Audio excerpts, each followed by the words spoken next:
बिस्मिल्लाहिर्रहमानिर्रहीम।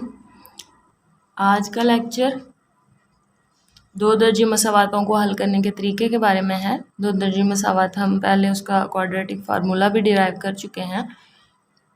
अब हम देखते हैं कि क्वाड्रेटिक इक्वेशंस यानी दो दर्जी जो मसावातें होती हैं उनको किस किस तरीके से हम हल कर सकते हैं। क्वाड्रेटिक इक्वेशंस यानी दो दर्जी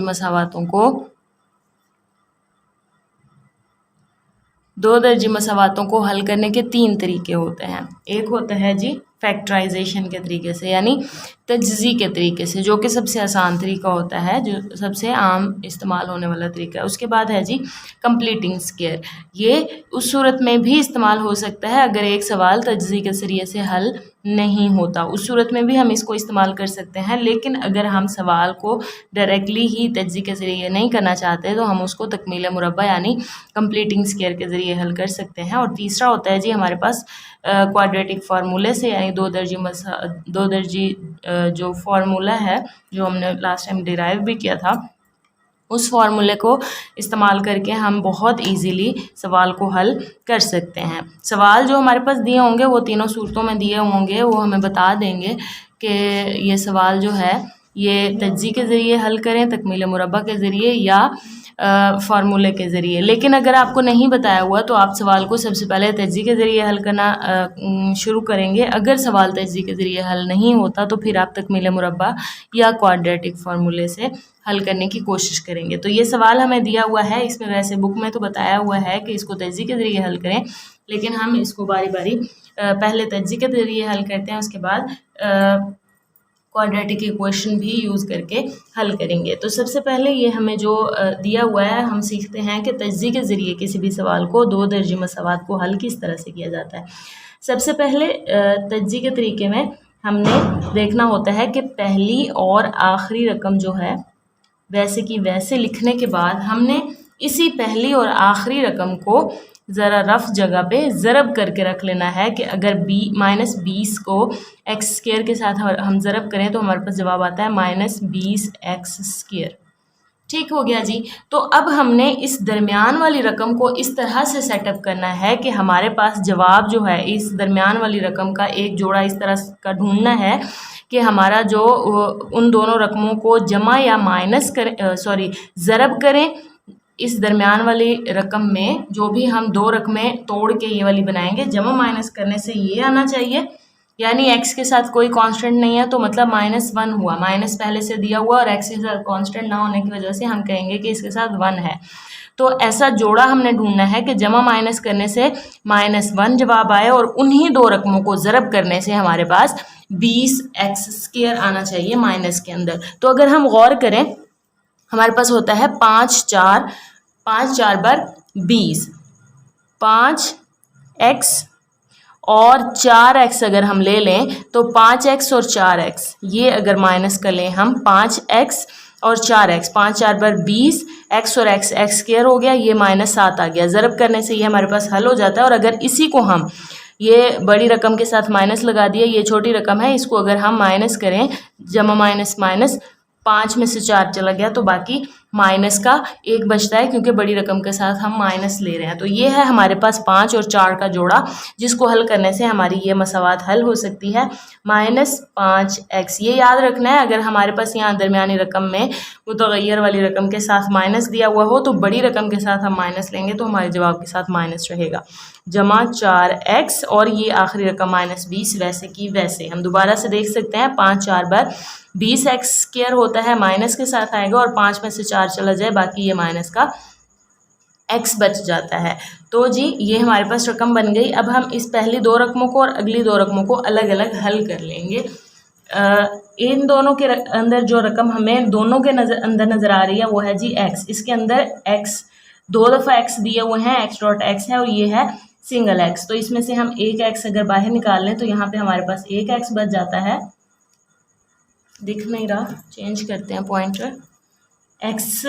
दो x थे यहाँ पे, इसमें से एक x बाहर ले लिया, बाकी एक x बच गया। -5 और x पहले से ही हम बाहर ले चुके हैं, बाकी हमारे पास 5 बच गया। यहाँ पे हमारे पास जमा की अलामत के साथ ये 4 दिया हुआ है, इस 4 को हम बाहर ही रख लेते हैं। 4 और x में से 4 बाहर ले लिया, बाकी हमारे पास x बच गया। माइनस वैसे का वैसे रहेगा क्योंकि बाहर जमा लिया। अगर यहाँ पे माइनस होता तो ब्रैकेट के अंदर हम यकीनी तौर पे अलामत को तब्दील कर देते। यहाँ पे ब्रैकेट के बाहर हमने 4 लिया हुआ है, तो 4 को किस रकम के साथ ज़रब देंगे कि 20 आएगा, 4 को 5 से ज़रब देंगे 20 आएगा, यानी कि हमने ये लिखा ब्रैकेट के अंदर। अब हम देख सकते हैं कि ये ब्रैकेट के अंदर और ये ब्रैकेट के अंदर रकमें सेम हैं, इसको हम एक दफ़ा लिख लेंगे, यानी वो रकम जो दोनों के अंदर है उसको हम बाहर निकाल रहे हैं, x माइनस 5, बाकी हमारे पास बचा x और ये जमा का 4 बराबर है 0 के। अब हम देख सकते हैं ये ब्रैकेट का मतलब होता है ज़रब, एक रकम ये दी हुई है, एक रकम ये दी हुई है, दोनों को ज़रब करने से जवाब 0 के बराबर आ रहा है। तो इसका मतलब हुआ या तो ये वाली रकम 0 के बराबर होगी या ये वाली रकम।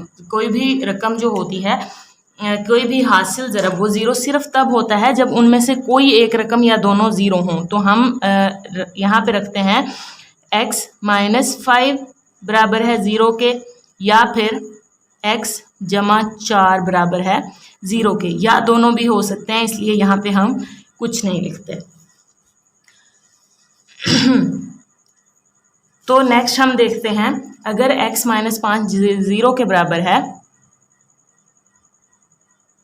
इसका मतलब हुआ x बराबर है 5 के।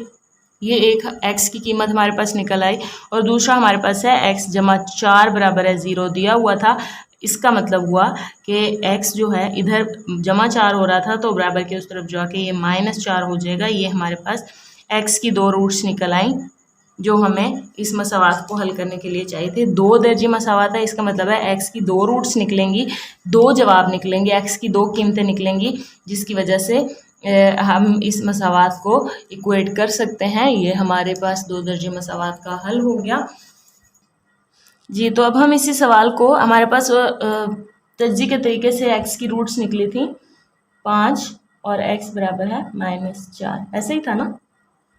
तो ये हमारे पास 2 रूट्स निकल आए, इनको हम साइड पे रख लेते हैं। अब हम इसी सवाल को क्वाड्रेटिक फार्मूला यानी 2 दर्जी फार्मूले से हल करके देखते हैं कि यही जवाब हमारे पास निकलता है या नहीं। क्वाड्रेटिक फार्मूले से हल करने का तरीका क्या होता है, सबसे पहले हमने क्या करना होता है कि यहाँ पे हमारे पास मुतग़य्यरात 2 दर्जी मसावात में x² x और कांस्टेंट के साथ जो भी रकमें हमें दी होती हैं उनके हमने a, b और c की वैल्यूज़ बना लेनी है।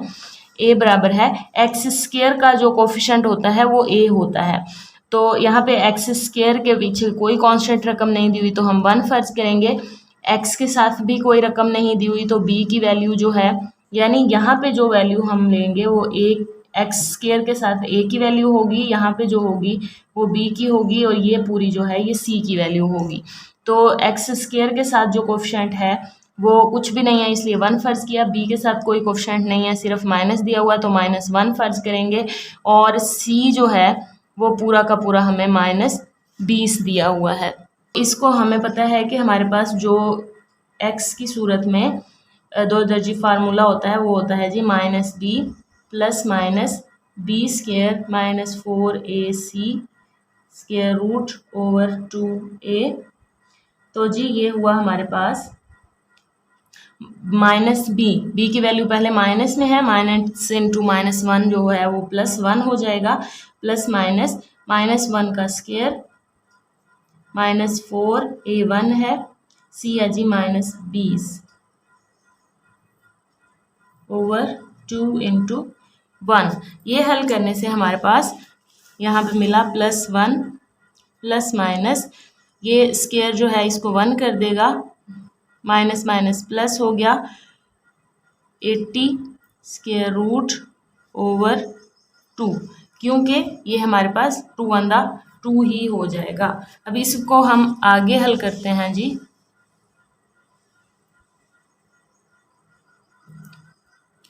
यहाँ पे हम इसको हल करते हैं, यहाँ पे हमारे पास हुआ x equals to +1 plus minus 80 + 1 81 square root over 2 1 2 हो गया था। तो ये हमारे पास 81 का स्क्वायर रूट है जो कि 9 द 81 होता है। ये हुआ जी +1 प्लस माइनस 9 ओवर 2 हो गया। इसको 2 सूरतों में हम हल कर सकते हैं। या तो x जो है वो 1 + 9/2 हो जाएगा या फिर x जो है वो 1 - 9/2 हो जाएगा। इस सूरत में हमारे पास आता है जी 9 + 1 10/2, दैट मीन्स 5 आंसर आया x का। और यहाँ पे इस सूरत में हमारे पास आता है -8/2 -4 हमारे पास जवाब आ गया। उस सूरत में भी जब हमने सवाल को हल किया था तो हमारे पास यही रूट्स आई थी, यही आंसर आया था। इसका मतलब हम इस तरीके से भी सवाल को हल कर सकते हैं।